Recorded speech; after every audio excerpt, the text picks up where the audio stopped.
আসসালামু আলাইকুম। এআর সংবাদে আমন্ত্রণ জানাচ্ছি আমি সানজিদা সুলতানা।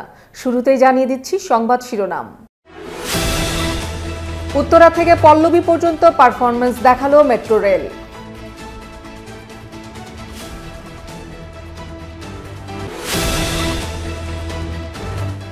মধুপুরে মহিষমারা মধ্যপাড়া হতে গারোবাজার যাতায়াতের রাস্তাটির বেহাল অবস্থা।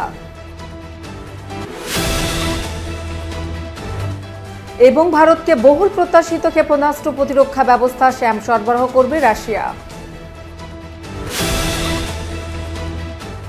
এতক্ষণ শুনছিলেন সংবাদ শিরোনাম, এবারে বিস্তারিত। সমুদ্রের বুকে গড়ে উঠেছে বিমানবন্দরের রানওয়ে।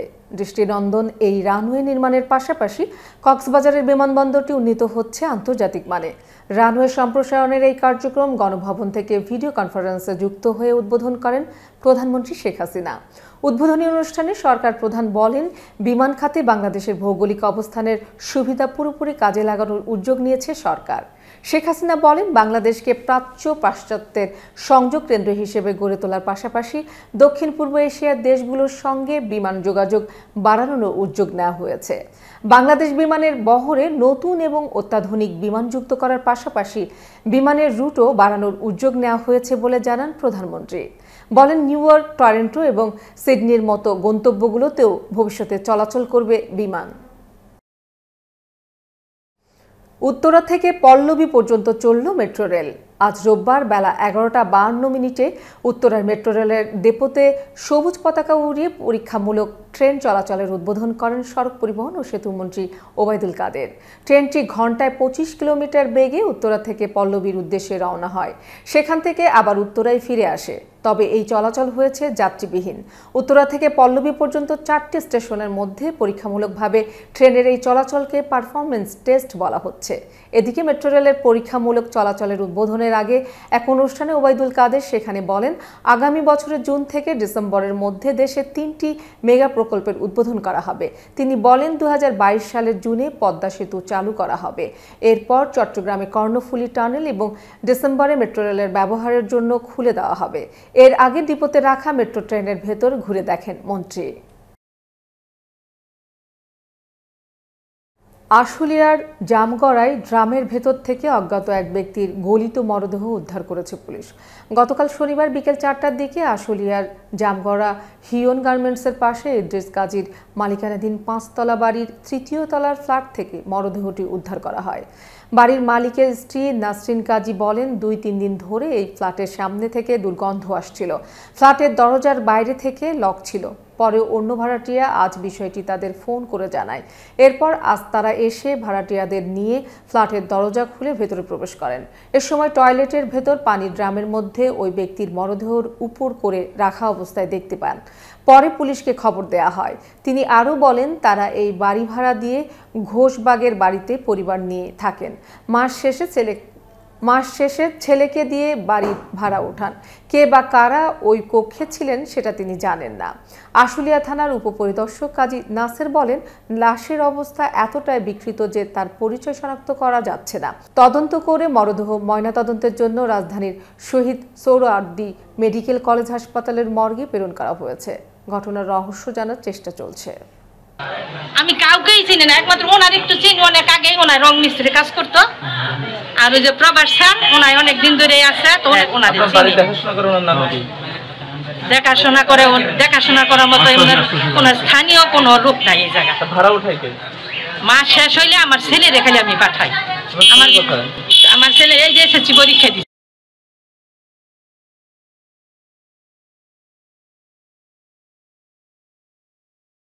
সে ছাতক উপজেলার উত্তর খুরমা ইউনিয়নের চলিতারবাগ গ্রামের রোয়াবালির পুত্র।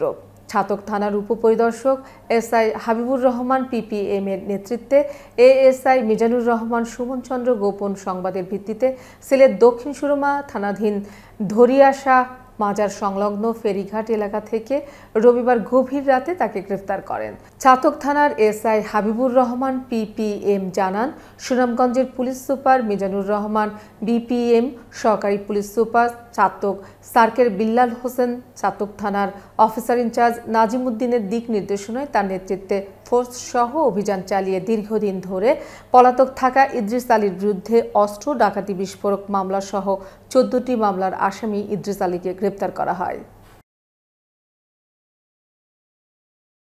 নাটোরের বড়াই গ্রামে ভাগ্নে সিরাজুল ইসলামকে পিটিয়ে হত্যার অভিযোগে মামা মিলন হোসেন এবং আব্দুল জলিলের বিরুদ্ধে রবিবার সকাল 10টার দিকে উপজেলার খোদ্দ কাচুটিয়া গ্রামে এই ঘটনা ঘটে। সিরাজুল ইসলাম উপজেলার খোদ্দ কাচুটিয়া গ্রামের আব্দুল মজিদের ছেলে। অভিযুক্ত মিলন হোসেন বিল্লাল হোসেনের ছেলে এবং আব্দুল জলিল একই গ্রামের মৃত মোমতাজ আলীর ছেলে। বড়াই গ্রাম থানার ভারপ্রাপ্ত কর্মকর্তা নজরুল ইসলাম জানান, সিরাজুল ইসলাম একজন মাদকাসক্ত ব্যক্তি। 29 আগস্ট রবিবার সকালে তার মামা বিল্লাল হোসেন তার বোন সিরাজুলের মাকে অভিযোগ করে। এতে ক্ষিপ্ত হয়ে সিরাজুল ধারালো অস্ত্র দিয়ে বিল্লাল হোসেন এবং আব্দুল জলিলের বাড়িতে হামলা চালায়। এতে বাধা দিতে গেলে ধাক্কাধাক্কির ঘটনা ঘটে।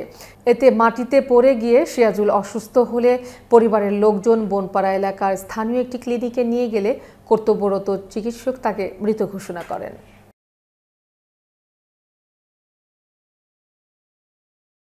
নেত্রকোনার খালিয়াজুড়িতে শনিবার হাইওয়ে টেকনোলজি বাংলাদেশ লিমিটেডের পক্ষ থেকে স্থানীয় বন্যার্ত পরিবারের মাঝে ত্রাণ বিতরণ অনুষ্ঠানে জেলা পরিষদের অর্থায়নে বন্যার্ত 2000 পরিবারকে কোভিড সুরক্ষা সামগ্রী বিতরণ করেন জেলা পরিষদের সম্মানিত সদস্য গোলাম আবু ইসহাক।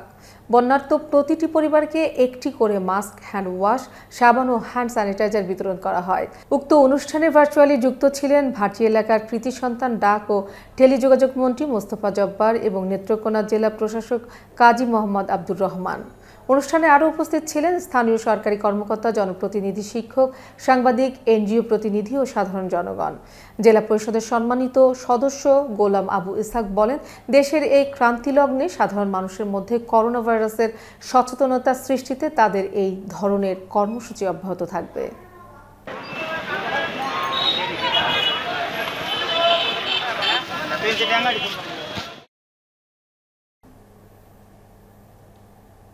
বাগেরহাটের চিতলমারী সদর ও চরবানিয়ারি ইউনিয়নে বিট পুলিশিং সভা অনুষ্ঠিত হয়েছে।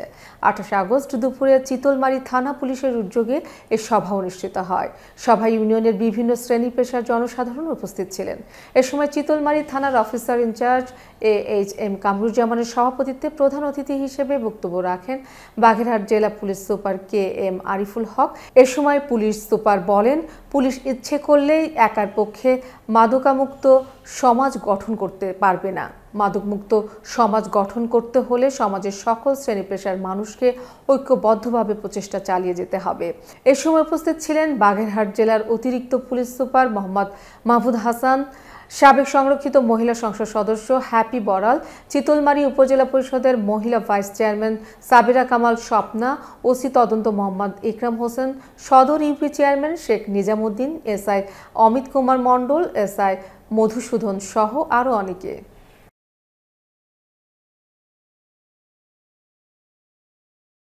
বাগেরহাটের চিতলমারীতে জাতীয় শোক দিবস উপলক্ষে পল্লী সঞ্চয় ব্যাংক চিতলমারী শাখার পক্ষ থেকে উপজেলা স্বাস্থ্য কমপ্লেক্স অক্সিজেন সিলিন্ডার প্রদান করা হয়েছে। রবিবার সকাল 11টায় উপজেলা স্বাস্থ্য ও পরিবার পরিকল্পনা কর্মকর্তা ডাক্তার মামুন হাসানের হাতে এই অক্সিজেন সিলিন্ডার তুলে দেন উপজেলা পরিষদ চেয়ারম্যান অশোক কুমার বড়াল ও UNO মোহাম্মদ লিটন আলী।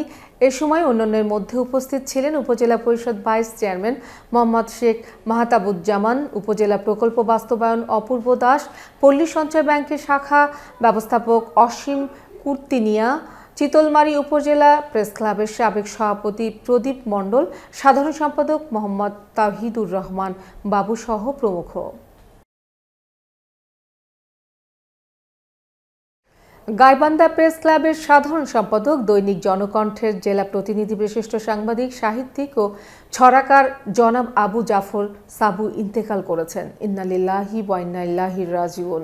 তিনি করোনায় আক্রান্ত হয়ে রবিবার রাত 12:30 বগুড়া TMSS হাসপাতালে চিকিৎসাধীন অবস্থায় মৃত্যুবরণ করেছেন। মৃত্যুকালে তার বয়স হয়েছিল 73 বছর। মরহুমের জানাজা 29 আগস্ট রবিবার গুরস্থান মোড় জামে মসজিদে অনুষ্ঠিত হয়। জানাজা নামাজে অংশ নেন গাইবান্ধা জেলা প্রশাসক জনাব আব্দুল মতিন ও নওগাঁ থেকে আসেন নওগাঁ জেলা পুলিশ সুপার প্রকৌশলী আব্দুল মান্নান মিয়া, বিপিএম গাইবান্ধা জেলা পুলিশ সুপার তহিদুল ইসলাম, জেলার কর্মরত সাংবাদিকবৃন্দ সহ সর্বস্তরের জনসাধারণ।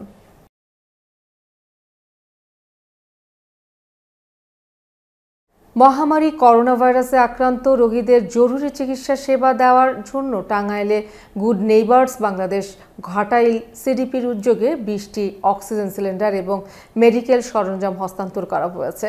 রবিবার সকাল 11টায় ঘাটাইল উপজেলা স্বাস্থ্য কমপ্লেক্স কার্যালয়ে ঘাটাইল উপজেলা স্বাস্থ্য ও পরিবার পরিকল্পনা কর্মকর্তা doctor Mohammad Saifur Rahman Khan oxygen cylinder ও মেডিকেল সরঞ্জাম গ্রহণ করেন।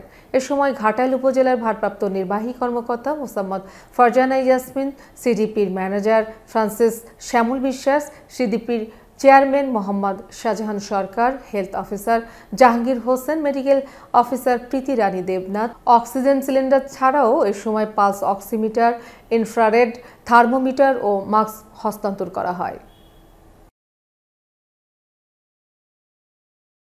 বরগুনায় জমি বিরোধের জোরে প্রতিপক্ষকে ঘায়েল করতে স্থানীয় নিরীহ ব্যক্তিদের বিরুদ্ধে আবুল বাশার নামের এক ব্যক্তি স্ত্রী দিয়ে ধর্ষণ মামলা ও হুমকি দেওয়ার অভিযোগ উঠেছে। ঘটনাটি বেতাগী পৌরসভার বাস স্ট্যান্ড সংলগ্ন 3 নম্বর ওয়ার্ডে। জানা যায়, আতাহার প্রত্যেক ওয়ারিশ সূত্রে বসতবাড়ি নির্মাণ করে আর্থিক অভাবে বাড়ি ছেড়ে ঢাকায় যান। আতাহারের স্ত্রী হাসান বানু অসুস্থ হলে কন্যা পারুল বেতাগী মাতৃছায়া ক্লিনিকে ভর্তি করে। 3 মাস ক্লিনিকে থাকতে হবে জানান ক্লিনিকের পরিচালক। পারুল মায়ের চিকিৎসার জন্য পরিচালক আবুল বাশারের দ্বারস্থ হলে পারুলকে অনৈতিক কুপ্রস্তাব দেয়। তার প্রস্তাবে রাজি না হলে পারুলের মাকে চিকিৎসা না দিয়ে অভিযুক্ত আবুল বাশার 12 দিন পর ক্লিনিক থেকে বের করে দেয়। পারুলদের পরিবারের প্রতিবন্ধী বাবা ছাড়া সচ্ছল ও দায়িত্ববান ব্যক্তি না থাকায় ক্ষিপ্ত হয়ে আতাহারের ভোগ দখলীয় বসতবাড়ি আবুল বাশার ক্ষমতার প্রভাব খাটিয়ে দখল করে নেয়। পারুল বাধা দিলে তাকে মারধর করে শ্লীলতাহানি করে। স্থানীয় সচেতন মহল বলছে, বাশার নিরীহ মানুষকে হয়রানি সহ চাঁদাবাজি করে যাচ্ছে। তার এহেন কার্যকলাপ থেকে মুক্তি চান তারা। এ ঘটনায় বেতাগী ওসি তদন্ত আব্দুস সালাম বলেন, উভয় পক্ষই থানায় আসছেন। মৌখিক অভিযোগ শুনেছি, লিখিত করে অভিযোগ হয়নি। মিথ্যা মামলা করার সুযোগ থানায় নেই। অভিযোগ, এই জমিটা আমরা খুব কষ্টের বিনিময়ে কিনছি। তারপরে আমরা কেনার পরে ঘর দরজা উঠাইয়া ঢাকায় চলে যাই। ওইখান থেকে কিছু টাকা পয়সা কামাই করে আমরা ঘর দরজা তুললাম।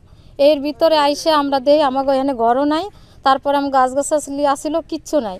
তারপরে আমরা ওঠার জন্য অনেক চেষ্টা করি, বাসার আমাদের উপরে হামলা করে। হ্যাঁ, বাসার আমার গায়ে হাত দিছে, গলা ধরে ধাক্কা দিছে। তারপরে আমার চেন কাইরা নিছে, ওর সাথে আরো লোকজন ছিল। হ্যাঁ, ওরা বিচ্ছিরি ভাষায় একটা প্রস্তাব দিছে। ঘরবাড়ি ভাঙনে ওরা বাচ্চা কাচ্চা নিয়ে তহসিল অফিসের বারিন্দায় ওঠার পরে ওই সাব রেজিস্ট্রার দয়া হয়, তারপরে ওনার বাবার হাতেমকে পাখালার দায়িত্ব দেওয়ার পর তহসিলদার মুক্তাররা চাঁদা তুইলে এই বাড়িটা তারা কইরা দেয়। তো এই বাড়িতে তারা 20 বছর বসবাস করছে। এরা 20 বছর বসবাস করছে। আমি এই এলাকার বাসিন্দা। তো এরা যাবার পরে একটা ভাড়াটিয়াও ছিল, সে ভাড়াটিয়াটা আমার এখানে আছে, সেও সাক্ষী দেবে যে সে ভাড়া আছে কিনা গেল সেটা। তো প্লাস আমি জানি এটা হাতেমের সম্পত্তি। সে এই সম্পত্তিতে একাধিক গাছ কাটিয়া জোর জবরদস্তিপূর্বক এই টিনের ঘরটা নির্মাণ করে। আবুল বাশারের বা জনৈক আবুল বাশার, উনি এই মাতৃছায়া জেনারেল হাসপাতাল ক্লিনিকের পরিচালক এবং দৈনিক বিজয়ের বাণী নামক একটি পত্রিকার সম্পাদক পরিচয় দিয়া চাঁদাবাজি সহ ভূমি দখল সহ যত অন্যায় অবিচার আছে সবকিছু উনি করতেছে। টাঙ্গাইলের মধুপুর উপজেলার মহিষমারা ইউনিয়নের মহিষমারা মধ্যপাড়া হতে ঘুলিয়া প্রাইমারি স্কুল হয়ে গারোবাজার যাতায়াতের রাস্তাটির বেহাল অবস্থা বিরাজ করছে। ফলে গ্রামবাসীদের চলাচলের ভোগান্তি দিন দিন বেড়েই চলছে। এলাকাবাসী জানান, মহিষমারা ইউনিয়নের এই রাস্তাটি শুধু গারোবাজার যাতায়াতের রাস্তা নয়, তাদের এই রাস্তাটি ধলপুর হয়ে চলে গেছে মধুপুর। প্রায় 1.5 কিলোমিটার এই সড়কে 2 পাশে বসবাস করেন 3-4 গ্রামের বাসিন্দা। রয়েছে 4টি প্রাইমারি স্কুল, একটি মাদ্রাসা সহ কয়েকটি মসজিদ। স্থানীয় বাসিন্দা কুদ্দুস মাস্টার, জাহিদুল ইসলাম, ইয়াকুব আলী, আজিজুল ইসলাম, নজরুল ইসলাম, ছাত্র সুজন আহমেদ, আহমেদ জানান তাদের দুরবস্থার কথা। তারা বলেন প্রতিদিন এই সড়ক দিয়ে অন্তত ১৫০০ লোক যাতায়াত করেন। একটু বৃষ্টি হলেই চলাচল কষ্টসাধ্য হয়ে পড়ে। বৃষ্টি হলে মৃত ব্যক্তির লাশ নিয়ে যাওয়া দ্রুহ হয়ে পড়ে। রাস্তাটি পাকাকরণের জন্য এলাকাবাসী প্রশাসনের নিকট জোর দাবি করেন। দীর্ঘদিন যাবৎ আমরা খুব খারাপ অবস্থায় আছি। আমাদের আনারস আমাদের প্রতি বছরে একটা ফসল হয়, এটা আমরা বাজারে নিয়ে বিক্রি করতে পারি না। এখানে রাস্তায় ৪,৭০,০০০ টাকার একটা পিলার বসায় রাখছে, কিন্তু এখানে উন্নয়নের কোনো কাজই হয় নাই, উন্নয়নের কোনো ছোঁয়াই লাগে নাই। ওই জায়গায় একটা পিলার আছে কিছু দূর, ওখানে লেখা আছে যে এই রাস্তা মেরামতের জন্য, অথচ কোনো মেরামতি হয় নাই, কোনো খোয়া ফলানো হয় নাই, কোনো কাজই হয় নাই। ৪,৭০,০০০ টাকা এখানে মেরামতের জন্য কাউচি বা ইটারি ফালানো দরকার, এখন পর্যন্ত কোনো ফালানো হয় নাই।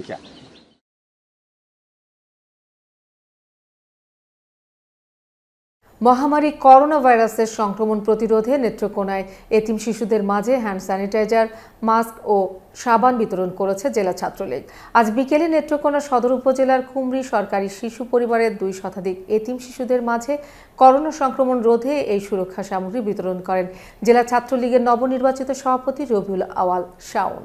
এ সময় উপস্থিত ছিলেন নেত্রকোনা জেলা ছাত্রলীগের সহসভাপতি রাকিব আহমেদ রাজীব, ঢাকা মহানগর উত্তর ছাত্রলীগের সাবেক সহসভাপতি এস.এম. ফরহাদ হোসেন, সরকারি শিশু পরিবার বালকের উপতত্ত্বাবধায়ক তারেক হোসেন, জেলা ছাত্রলীগের সহসভাপতি রাকিব আহমেদ খান, সাবেক উপবিভাগীয় ক্রীড়া সম্পাদক অমল চন্দ্র দাস, জেলা ছাত্রলীগের সাবেক সদস্য অমর সাইফুল্লাহ, আরিফ আহমেদ, জোবায়ের সহ প্রমুখ।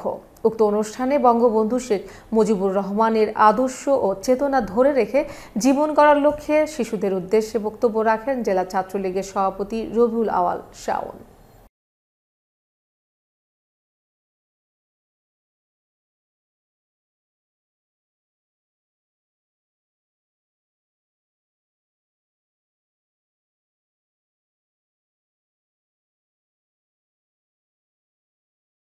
বেসরকারি সংস্থা রূপান্তরের আয়োজনে সড়ককাঠিতে নারীর প্রতি সহিংসতা প্রতিরোধে উপজেলা পর্যায়ে এক অ্যাডভোকেসি সভা অনুষ্ঠিত হয়েছে।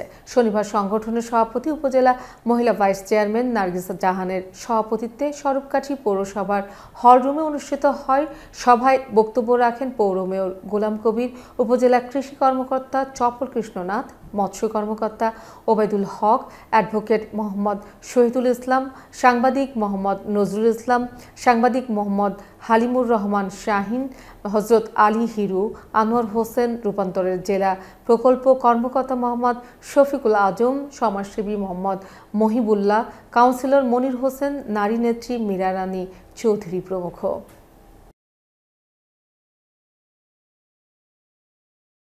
ঢাকা চট্টগ্রাম মহাসড়কের কুমিল্লার পাদুয়ার বাজার বিশ্ব রোড এলাকার ট্রেনের সঙ্গে পিকআপের সংঘর্ষের ঘটনায় 4 সদস্যের তদন্ত কমিটি গঠন করা হয়েছে। রোববার সকালে কুমিল্লা রেলওয়ে সহকারী প্রকৌশলী লিয়াকত আলী মজুমদার এ তথ্য নিশ্চিত করেছেন। তিনি জানান, চট্টগ্রাম বিভাগীয় রেলওয়ে পরিবহন কর্মকর্তা স্নেহাশিস দাসকে প্রধান করে তদন্ত কমিটি গঠন করা হয়। তারা ঘটনাস্থলে আসছেন। তদন্তের পর প্রয়োজনীয় ব্যবস্থা গ্রহণ করা হবে। এর আগে 28 আগস্ট দিনগত রাত 2টায় ঢাকা চট্টগ্রাম মহাসড়কের কুমিল্লার পাদুয়ার বাজারে বিশ্ব রোড ওভারপাসের নিচে চট্টগ্রামগামী মহানগর এক্সপ্রেসের সঙ্গে পিকআপের সংঘর্ষের ঘটনা ঘটে। এতে ট্রেনের একটি বগি লাইনচ্যুত হয়ে যায়। ফলে চট্টগ্রামের সঙ্গে ঢাকা ও সিলেট সহ সারা দেশের ট্রেন চলাচল বন্ধ হয়ে যায়। তবে এই ঘটনায় কোনো হতাহতের ঘটনা ঘটেনি। লাকসাম ও আখাউড়া জংশন লোকোসেট থেকে 2টি রিলিফ ট্রেন এনে উদ্ধার কাজ চালাচ্ছে রেল কর্তৃপক্ষ। কেশবপুরে যৌতুকের টাকা না পেয়ে স্ত্রী ও শাশুড়িকে মারধর করে গুরুতর জখম করার অভিযোগ উঠেছে। 26 আগস্ট এই ঘটনায় আজ জর্জ কোর্ট মামলা দায়ের করা হয়েছে।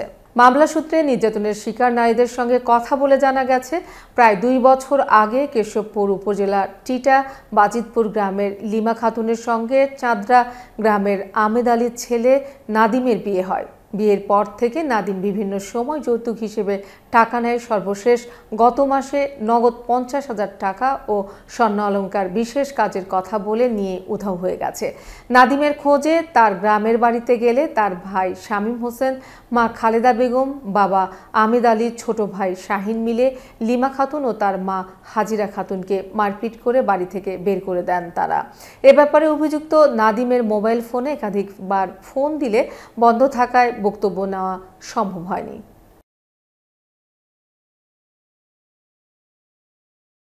বাংলাদেশের সঙ্গে আকাশপথে যোগাযোগ চালুতে সম্মতি দিয়েছে ভারত। করোনার কারণে দীর্ঘদিন বন্ধ রাখার পর ভারতের সঙ্গে পুনরায় আকাশপথে যোগাযোগ চালু করার প্রস্তাব দেয় বাংলাদেশ। এই প্রস্তাবে সাড়া দিয়ে আগামী 3 সেপ্টেম্বর থেকে ফ্লাইট চালুতে সম্মতি দিয়েছে ভারত। বাংলাদেশের বেসামরিক বিমান চলাচল কর্তৃপক্ষ এ তথ্য জানিয়েছে। এক চিঠিতে ভারতের সিভিল এভিয়েশন জানিয়েছে, পর্যটন ভিসায় ভারতের প্রবেশ করা যাবে না। বাংলাদেশ থেকে যারা ভারত যাবেন তাদেরকে নিজ খরচে ভারতের বিমানবন্দরে করোনা টেস্ট করাতে হবে। দেশটি তাদের 3টি এয়ারলাইন্সকে সপ্তাহে 60টি ফ্লাইট পরিচালনার অনুমতি দিয়েছে।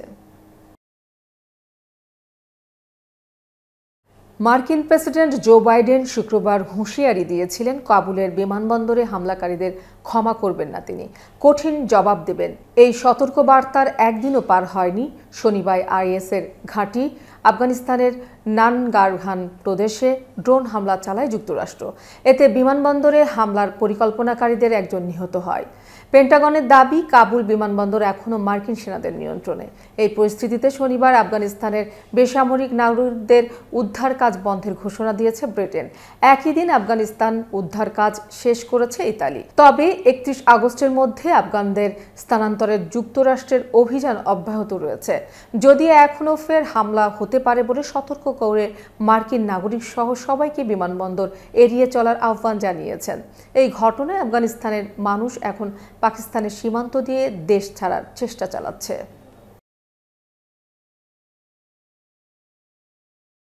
চলতি বছরেই ভারতকে বহুল প্রত্যাশিত ক্ষেপণাস্ত্র প্রতিরক্ষা ব্যবস্থা শ্যাম সরবরাহ করবে রাশিয়া। ভূমি থেকে আকাশে আঘাতকারী এই মিসাইল সিস্টেম এবছরের শেষ নাগাদ ভারতে পাঠানো শুরু হবে বলে জানিয়েছে রাশিয়া। ভারতীয় সেনার দ্বিতীয় একটি দল এখন রাশিয়া থেকে এই মিসাইল চালানোর প্রশিক্ষণ নিচ্ছেন। এর আগে প্রথম গ্রুপটি ইতোমধ্যে নিজেদেরকে প্রশিক্ষণ পূর্ণ করে ফেলেছে। ভূমি থেকে আকাশে আঘাত হানতে সক্ষম এই ক্ষেপণাস্ত্র রাশিয়ার সবচেয়ে উন্নত ক্ষেপণাস্ত্র ব্যবস্থা বলে মনে করা হয়। নিউজিল্যান্ডের বিপক্ষে টি-20 সিরিজকে সামনে রেখে দ্বিতীয় দিনের মাঠে অনুশীলন করেছে টাইগাররা। 3 দিনের হোটেল কোয়ারেন্টাইন শেষ করে গতকালই মাঠের অনুশীলনে ফিরে মুশফিকরা। আজ কয়েক ধাপে হওয়া ফিল্ডিং অনুশীলন শেষে নেটে ঘণ্টা দেড়েকের সেশন করে ক্রিকেটাররা। পেসার স্পিনারদের নিয়ে হয়েছে আলাদা কাজ। এদিকে আজ দলের সাথে অনুশীলনে যোগ দিয়েছে সাকিব আল হাসান। যুক্তরাষ্ট্র থেকে ফেরার পর কোয়ারেন্টাইনের 72 ঘণ্টা পূরণ না হওয়ায় নির্ধারিত সময় অনুশীলনের যোগ দিতে পারেননি সাকিব। টাইগারদের মতো নিউজিল্যান্ড দলও আজ মাঠের অনুশীলনে ঘাম ঝরিয়েছে। 5 ম্যাচ সিরিজের প্রথম টি-20 মাঠে গড়াবে 1 সেপ্টেম্বর। লা লিগায় আজ রাতে মাঠে নামবে রিয়াল মাদ্রিদ। নিজেদের তৃতীয় ম্যাচে গ্যালাকটিকোদের প্রতিপক্ষ রিয়াল বেতিস। ম্যাচটি শুরু হবে রাত 2টায়। ইতোমধ্যে দুই দলই 2টি করে ম্যাচ খেলেছে। রিয়াল মাদ্রিদ আলাভেসের সাথে প্রথম ম্যাচে জয়ের পর দ্বিতীয় ম্যাচের পয়েন্ট ভাগাভাগি করেছে লেভেন্তাসের সাথে। বিপরীতে এখনও জয়হীন রিয়াল বেতিস। এই ম্যাচের আগে রিয়াল মাদ্রিদ শিবিরের গুঞ্জন হ্যাজার্ডকে দলে ফেরাতে চায় জুভেন্টাস। কারণ এমবাপ্পে রিয়ালে পা রাখলে হ্যাজার্ডকে নিয়ে নিজেদের ফরওয়ার্ড গোছাবে ফরাসি ক্লাবটি। 2019 সালে 100 মিলিয়ন ইউরোতে চেলসি থেকে রিয়াল মাদ্রিদে আসা এই বেলজিয়াম ইডেন হ্যাজার্ড নতুন ক্লাবে বেশিরভাগই সময় কাটিয়েছেন ইনজুরিতে।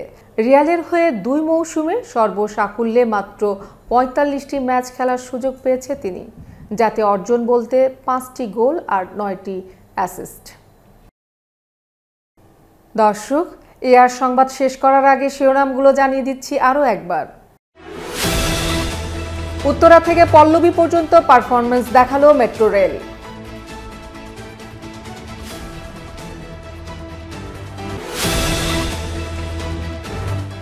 মধুপুরে মহিষমারা মধ্যপাড়া হতে গারোবাজার যাতায়াতের রাস্তাটির বেহাল অবস্থা।